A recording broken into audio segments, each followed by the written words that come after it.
हाय everybody, नमस्ते, welcome और welcome back to the channel. मेरा नाम है विजय लक्ष्मी और मैं एक बैंकिंग एस्पिरेंट। तो एसबीआई क्लर्क मेंस की 2 डेट्स आउट हो चुकी हैं, 10th ऑफ अप्रैल और 12th ऑफ अप्रैल।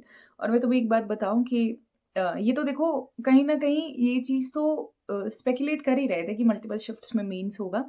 अब तो क्लियर भी हो गया, मिनिमम 2 मैक्सिमम 4 शिफ्ट्स में एग्जाम हो सकते हैं। मैक्सिमम 4 बोल रही हूँ मैं, 3 में भी हो सकते हैं। पिछली बार 3 शिफ्ट्स में मेंस के एग्जाम हुए थे।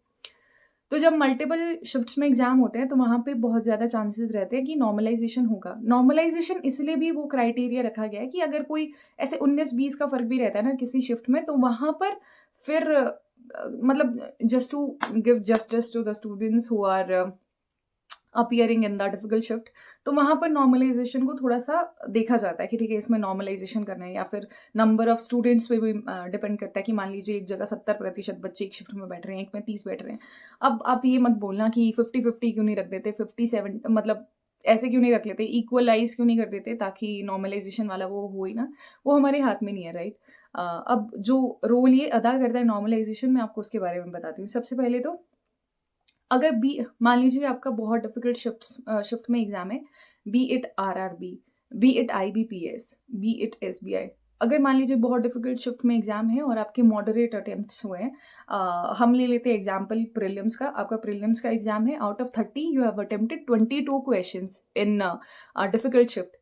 तो वहां पर अगर आपकी एक्यूरेसी ना 90% भी ना, तो भी वहां पर चांस रहता है कि आपका स्कोर जो है ऊपर ही जाएगा, नॉर्मलाइज होके आपको मार्क्स ही मिलेंगे, ठीक है। अगर आपकी 80% रहती है तो बहुत ज़्यादा चांसेस रहते हैं कि आपका सेम स्कोर ही आएगा जितने आपने अटेम्प्ट किए। अगर आपका डिफिकल्ट शिफ्ट में, अगर आपका बहुत ईजी शिफ्ट में है ना, और अगर आपने 90% एक्यूरेसी रखी है, तो वहाँ पे चांसेस रहते हैं -1-2 होने के। अगर आपने 90% एक्यूरेसी रखी है तो मतलब ये रख लेना कि 2 टाइम्स आपका जितना नेगेटिव हुआ है उसके 2 टाइम्स या फिर 1.5 टाइम्स जाता है स्कोर। और अगर आपने एक्यूरेसी ऐसे 70% या फिर 60% रखी है अपनी इजी शिफ्ट में, तो बहुत ज्यादा चांसेस चांसेस तो नहीं, तब तो श्योर ही है कि आपके, मान लीजिए अगर आपने एक सवाल गलत किया है और आपकी इतनी ज्यादा कम एक्यूरेसी है, तो फिर -5 रख लीजिए आप। मतलब एक सवाल गलत करने पे आपको -3 या फिर -4 ऐसे नीचे स्कोर जाता है, ठीक है। मल्टीपल्स में स्कोर नीचे जाते हैं।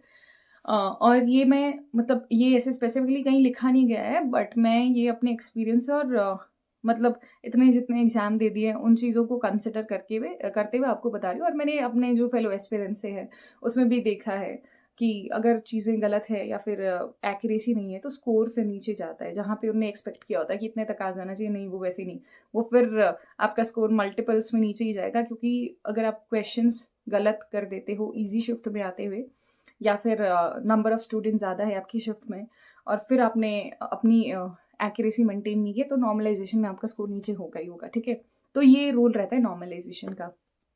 फिलहाल हमने पिछले कल मेरे टेलीग्राम चैनल पे एक लाइव स्ट्रीम किया था, जहाँ पे आई गॉट अ रिक्वेस्ट कि अपने मॉक्स के स्कोर प्लीज़ शेयर कर देना।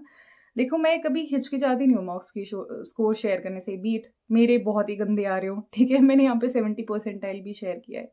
और अभी तो ये है कि अभी आई हैव जस्ट स्टार्टेड, क्योंकि पेपर अभी खत्म हुआ है तो अभी स्टार्ट किया। तो मुझे लगा कि रीजनिंग से स्टार्ट करते हैं। तो मैंने एसबीआई क्लर्क मेंस रीजनिंग का सेक्शनल लगाया था फ्रॉम टेक्स्ट बुक। मैंने सेकंड टेस्ट दिया था, ये फर्स्ट टेस्ट पता नहीं पहले कभी दिया होगा, वो मैंने शायद शेयर किया था टेलीग्राम पे, बट अगर नहीं किया है तो मैं यहीं पे कर दूंगी। ये आज का टेस्ट है जो आप यहाँ पर देख सकते हो, और ये पिछली बार का टेस्ट है जो यहाँ पर देख सकते हो। आज के टेस्ट में थोड़े से क्वेश्चंस गलत हो गए, एक पजल मेरी गलत बन गई।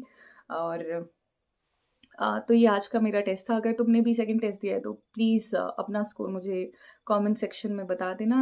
और अगर तुम चाहते हो कि मैं कोई टेस्ट दूँ सेम प्लेटफॉर्म से, तो वो भी मुझे बता देना, उसका फिर मैं टेलीग्राम पे शेयर कर दूँगी स्कोर। एंड अगर आपके पास टेक्स्ट बुक का भी कोई भी पास या पास प्रो नहीं है, तो आज 26 है ना, 29 की रात में 12 बजे शायद, वो जैसे बिग बिलियन डे सेल्स का आपको अगर फॉर्मेट पता है कि फर्स्ट बाय तो उसको मैक्सिमम डिस्काउंट मिलता है जो पहले बाय करता है, तो 12 बजे से शुरू हो जाएगा, तो फिर वैसे वैसे करके प्राइस इंक्रीज होता है। तो सेम पैटर्न ये लोग फॉलो करने वाले, सेम स्ट्रैटेजी। तो तुम लोग 29 की रात को ले सकते हो, अगर नहीं है तो किसी दोस्त से परचेज कर लो। और अगर लोगे तो प्लीज़ WTB10 कोड कंसिडर कर देना, आपको 12% ऑफ मिल जाएगा उस पर। एंड रेस्ट इज की अगर मैं अपनी स्ट्रैटेजी में थोड़ा बहुत कुछ चेंज करती हूँ, बाकी तो सेम ही है। करंट अफेयर्स कर रहे हैं और सेक्शनल लगा रही हूँ अभी फ़िलहाल के लिए।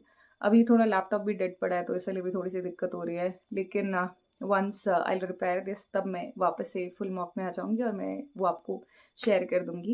एंड तब तक के लिए अपना ख़्याल रखिएगा एंड अपना प्लीज़ स्कोर बता देना, कोई क्वेरीज़ होगी वो भी I will try to answer.